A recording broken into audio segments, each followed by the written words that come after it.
आयुर्वेद की परम शक्तिशाली औषधि शिलाजीत के बारे में या कहीं कि शिलाजितु के बारे में हम बात कर रहे थे और उसके गुण कर्मों के बारे में हमने बात कर ली थी, और साथ ही साथ कौन कौन से रोगों में कितनी प्रभावशाली होती है, किस किस रोगों में प्रयोग की जाती है, उन सभी के बारे में हमने डिटेल से बात की थी।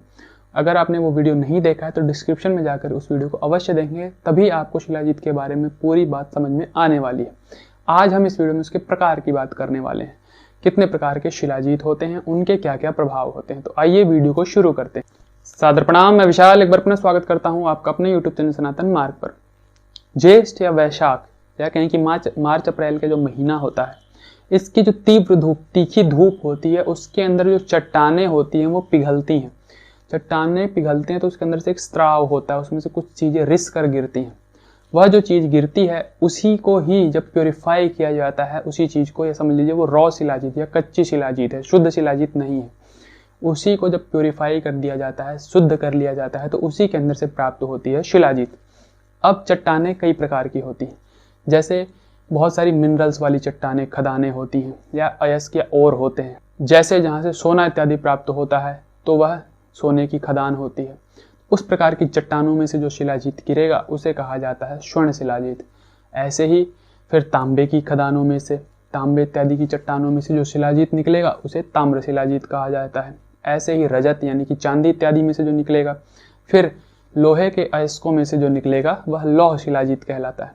तो बेसिकली ये चार प्रकार के जो शिलाजीत होते हैं, यानी कि स्वर्ण, रजत, ताम्र और लौह, ये चार प्रकार के शिलाजीत उत्तम माने जाते हैं, यानी कि यह बहुत ही ज़्यादा अच्छे माने जाते हैं। इसके अन्यथा जो शिलाजीत होते हैं वो उतने अच्छे नहीं माने जाते हैं, उतने ज़्यादा प्रभावशाली नहीं होते हैं।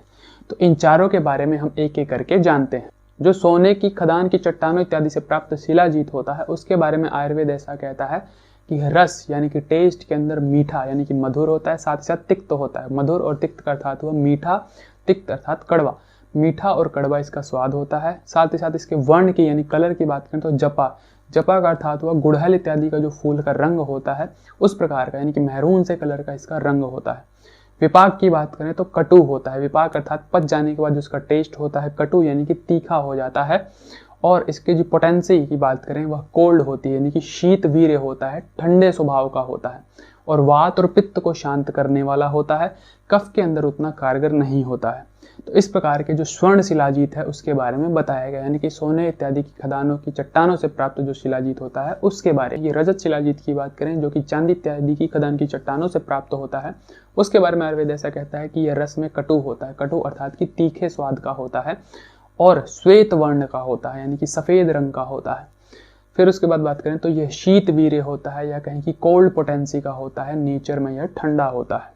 और विपाक में मधुर होता है, पच जाने के बाद मीठा हो जाता है। कटु टेस्ट होता है, यानी कि तीखा स्वाद होता है, पच जाने के बाद यह मीठे में कन्वर्ट हो जाता है। और यह कफ और पित्त को शांत करने वाला होता है, वात के अंदर उतना कारगर नहीं होता है। फिर ऐसे ही तांबे इत्यादि से उत्पन्न यानी कि जो ताम्र शिलाजीत होता है उसके बारे में आयुर्वेद ऐसा कहता है, इसका जो वर्ण या कलर होता है मयूर के कंठ के कांति के समान होता है।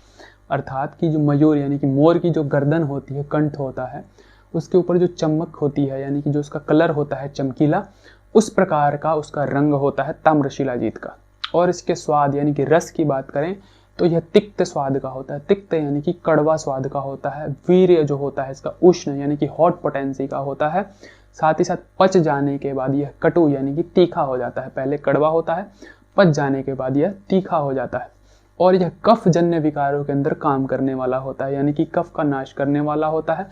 पित्त और वात के अंदर उतना ज्यादा कारगर नहीं होता है। फिर जो चौथा शिलाजीत आता है वह लौह शिलाजीत, यानी कि लोहे इत्यादि से प्राप्त जो शिलाजीत होता है उसके बारे में आयुर्वेद ऐसा कहता है कि यह काले और चमकीले रंग का होता है, जो बेसिकली आपको मार्केट में दिखाई पड़ता है। काले और चमकीले रंग का होता है। और इसके जो स्वाद की बात करें, टेस्ट, तो ये लवण युक्त तिक्त होता है, यानी कि लवण अर्थात थोड़ा नमकीन होता है, तिक्त यानी कि कड़वा होता है। और पच जाने के बाद यानी कि जो इसका विपाक होता है वह कटु यानी कि तीखा हो जाता है। और इसका जो वीर्य यानी कि पोटेंसी होती है वह कोल्ड होती है, यानी कि शीत वीर्य का होता है। और सबसे अच्छी बात कि यह वात, पित्त और कफ तीनों के ऊपर कार्य करने वाला होता है। और इन सभी शिलाजीत में जो हमने कैटेगरी की बात की, स्वर्ण, रजत, ताम्र और लौह, इन सब में यह लौह वाला श्रेष्ठ होता है, यानी कि सभी शिलाजीतों में दुनिया में जो लौह शिलाजीत है वो बहुत ज़्यादा कारगर और उत्तम और श्रेष्ठ माना गया। इन सभी चट्टानों इत्यादि से जो प्राप्त शिलाजीत होता है वो बेसिकली शुद्ध फॉर्म में नहीं प्राप्त होता है, उसका तुरंत या कहीं कि सीधा सेवन नहीं किया जा सकता है, उसको शुद्ध करना पड़ता है। जिस प्रकार से और इत्यादि जो प्राप्त होते हैं अयस्क, उनको शुद्ध करके उसमें से सोना चांदी ये सब चीज़ें निकाली जाती हैं, ठीक इसी प्रकार से शिलाजीत को भी शुद्ध करके उसको निकालना पड़ता है। तो उसके लिए दो विधियों का बेसिकली प्रयोग होता है, एक होती है सूर्यतापी, एक होती है अग्नितापी। यह सिर्फ टेम्परेचर देने का एक माध्यम है जो सूर्य के साथ गर्म किया जाए, यानी कि सूर्य के ताप से गर्म होता है। जो मेथड या जो प्रोसेस होता है उसे सूर्यतापी कह दिया जाता है, और जो सूरज की प्रेजेंस नहीं होती है तो उस समय अग्नि देनी पड़ती है तो उसे अग्नितापी कह दिया जाता है। तो बेसिकली होता क्या है, शिलाजीत का चूर्ण लिया जाता है, और जो यदि आप सूर्यतापी विधि से कर रहे हैं तो खुले में जब ज्येष्ठ या वैशाख मौसम जो होता है, बहुत तेज धूप होती है, जिस समय वसंत ऋतु के बाद ग्रीष्म आ रहा होता है, ऐसे समय में जब बहुत तेज हवा इत्यादि ना चल रही हो तो 3-4 बर्तन ले लीजिए लोहे इत्यादि के, उसको फिर पानी डाल लीजिए और उसके अंदर शिलाजीत का चूर्ण डालिए जो आपने प्राप्त किया है चट्टानों से, उसका दुगना शिलाजीत जितना डाला है उसका दुगना पानी डालिए। और जिस भी चीज़ से उसका शोधन करना है, क्योंकि शिलाजीत का शोधन कई चीज़ों से होता है, जैसे गौमूत्र से होता है, त्रिफला से होता है, दुग्ध इत्यादि से होता है। तो जैसे बेसिकली हमने मान लिया त्रिफला ले लिया, त्रिफला का उसमें क्वाथ मिला दिया, अब उसको 4 घंटे धूप में अच्छे से गर्म होने दें, फिर उसको अच्छे से कपड़े से छान लें रगड़ करके, पहले पानी को मसल लें और फिर उसको कपड़े से छान लें। तो जो पानी प्राप्त होगा वो काले रंग का होगा, क्योंकि उसमें शिलाजीत अच्छे से मिक्स हो गया है। अब उसको निथरने के लिए दूसरे लोहे के बर्तन में आप डाल दें, 2 से 4 घंटा छोड़ें। उसके आप ऊपर देखेंगे कि ऊपर झागनुमा या मलाई नुमा चीज़ आ जाएगी। जिस भी बर्तन में आपने उसको स्थिर छोड़ा, उसको हिलाना विलाना नहीं है, तो उस तरह से जो मलाई आ गई, तो उस मलाई को फिर आप इकट्ठा करके दूसरे बर्तन में डाल लेंगे। जो लोहे का बर्तन आपने एक और रखा है उसमें भी आप पानी डाल करके रखेंगे, साफ पानी। तो इस तरह से मलाई ऊपर आती जाएगी, 2-2, 3-3 घंटे बाद आप उसको इकट्ठे करके अगले से अगले बर्तन में ट्रांसफ़र करते जाएंगे, जब तक वह पानी बिल्कुल काले रंग से शुद्ध ना हो जाए। जैसे आपने शुरू में शिलाजीत जो मिक्स पानी करके छाना था वो काले रंग का था, जब वो शुद्ध हो जाए, कंकड़ पत्थर सब नीचे बैठ जाएं और वह पानी साफ हो जाए, सारा का सारा शिलाजीत मलाई की फॉर्म में इकट्ठा होकर दूसरे बर्तन में चला जाए, तो इस तरह से उसे शुद्ध किया जाता है। शुद्ध कर लेने के बाद जो शुद्ध शिलाजीत है उसको इकट्ठा कर लिया जाता है, अब उसका प्रयोग किया जा सकता है। बेसिकली ये जो चारों शिलाजीत हैं, देखिए इन चारों में सबसे उत्तम तो लौह शिलाजीत होता है, परंतु ये चारों ही शिलाजीत बाकी शिलाजीतों से उत्तम माने जाते हैं जो और खदान इत्यादि या चट्टानों से प्राप्त होते हैं। तो यह चारों शिलाजीत उत्तम है, और उत्तमता की एक और पहचान है कि इन चारों प्रकार के शिलाजीत में से गौमूत्र के समान गंध आती है। तो जिस शिलाजीत में से गौमूत्र के समान गंध आती है वह शुद्ध समझिए, या कहें कि वह उत्तम शिलाजीत हो सकता है। आगे शिलाजीत की शुद्धता की कुछ पहचान होती है जिसको परीक्षण करके पता किया जा सकता है। जैसे जब जब आप शिलाजीत को जलाएंगे तो वह सिर्फ फ्लेम देगा, ज्वाला देगा, उसमें से धुआं नहीं निकलने वाला है। इस प्रकार से जब शिलाजीत आप जलाते हैं उसमें से धुआं नहीं निकलता है तो वह शुद्ध माना जाता है। पानी इत्यादि में डालेंगे तो वह घुलनशील तो होता है, परंतु सिर्फ जब आप डालेंगे तो उस समय जाके वह नीचे तार की तरह बैठने वाला होता है, धागे के समान। और फिर उसके बाद बात करें तो यह लिंगाकार आकृति में जलता है। शिलाजीत जैसे लिंग होता है, शिवलिंग, उस प्रकार की इसकी फ्लेम होती है।